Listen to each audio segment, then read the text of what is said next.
What's going on, everybody? Tom Olson here from Good Success. And today we're talking about the power of the mastermind. So we are right now on number 4 of our series of 5 different things about the power of the mastermind. And these are all really short. I hope you've got to listen to number 1, 2, 3, and 3. If you haven't gotten to listen to them, go back and watch those on social media, on the different channels or different places that you can find us on Instagram, on Facebook, on LinkedIn. Just go back and listen to those. That'd be great. YouTube. So anyways, today is number 4. So we have talked about focus. We have talked about $1 million ideas and warnings. We've talked about getting out of your comfort zone and growth. Those are all things that the mastermind concept from Think and Grow Rich has been giving people for about 100 years now, and really probably forever. The masterminds have probably been around forever, but as far as putting it in documentation and people actually calling them masterminds, even the Bible says a multitude of counselors there is safety, and that's what I really believe the mastermind concept really truly comes from. But today we're going to talk about your network. And I believe that this is a key to life. It's a key to business. It's a key to almost anything that you do. I believe that your network is not only your net worth, but I believe it's your survival plan. And I'll give you an example. There's a story about a king who's just about ready to fire one of his servants, or one of the people that was one of the money changers in his kingdom. And this king went to this person, and he said, "Hey, I'm going to get rid of you. You better straighten up, or this is your last chance. And if this doesn't work out, you're gone. You're out of here." And what did this person do? This manager of the king's money, he went out and he started going to all the different people that owed the king money. And he said, "You know what? I'm going to make a deal with you. I'm going to say, hey, if you'll pay me such and such amount of money by Friday or by this specific date, I will cut a deal with you and I will kind of make that happen." You think about it, that's kind of the thing that collection agencies do today for people. But so this was going on, and if you think about the story in third person, you kind of looking at the story from an outsider, you think to yourself, well, that was the king's money. He probably should have, gotten all the money for the king, right? But at the time, what the guy was doing was he was building his network. He was going out trying to help people pay their debts and try to make the king, have whatever he could make out of the time. But he was building his network. He was building a safety net for himself.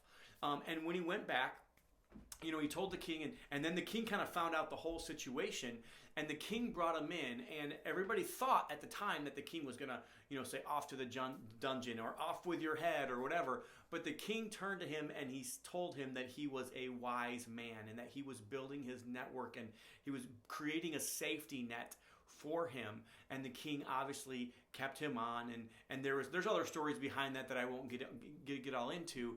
But to me, that shows you the value of your network, and it shows you the value, in my opinion, of the mastermind. So the mastermind is filled with a bunch of successful entrepreneurs. It's filled with business owners that think the right way, that want to have the best kind of success, that want to have the right kind of success, what I consider good success, that want to be able to network in a way and do deals with people that they believe, like, and trust. They want to only work with the fewer betters. So if the fewer betters are going to masterminds, and you can educate yourself with books, you can educate yourself with mentors, you can educate yourself going to college, but the fewer betters, the people, the top of the top, are educating themselves and they're learning from the power of the mastermind, and they are in these select groups of purpose-driven, of entrepreneurs that want to put themselves in front of other successful entrepreneurs, and they know that this is the best way to get there.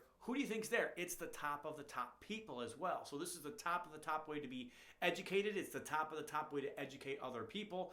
And the top of the top network comes to masterminds. It is the top 5%.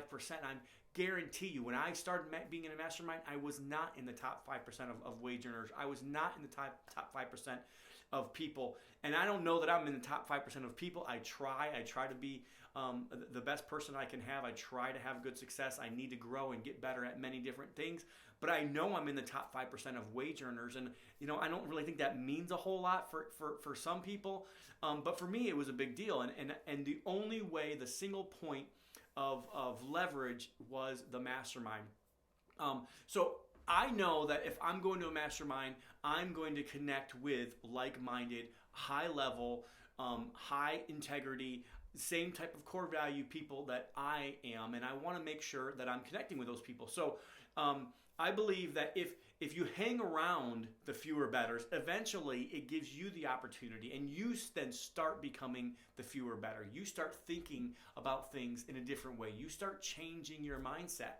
And I think that power of that network, which I think we've heard it said many times, your network is your net worth, and I totally believe that. So if that's the case, let me ask you this question.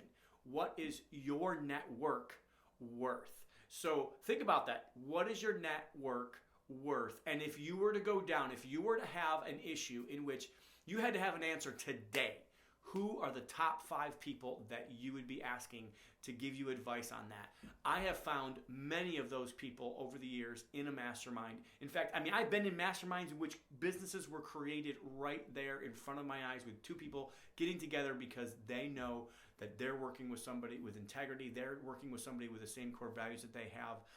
So like I said, if you want to be one of the fewer betters someday, you've got to go hang out with the fewer betters. Jim Rohn says it best. He says, you are the average of the 5 people you spend the most time with. So who are you spending your time with, and how do you get into those groups in which the fewer betters are in and spend some time with the fewer betters? I hope this helps you today. I hope that I clearly articulated the power of the mastermind, and one of those powers is the power of the network and the power of the fewer betters that are in your potential network. So I hope everybody that's out there listening today has a great day. Remember to live life on purpose, for a purpose, work to have to give.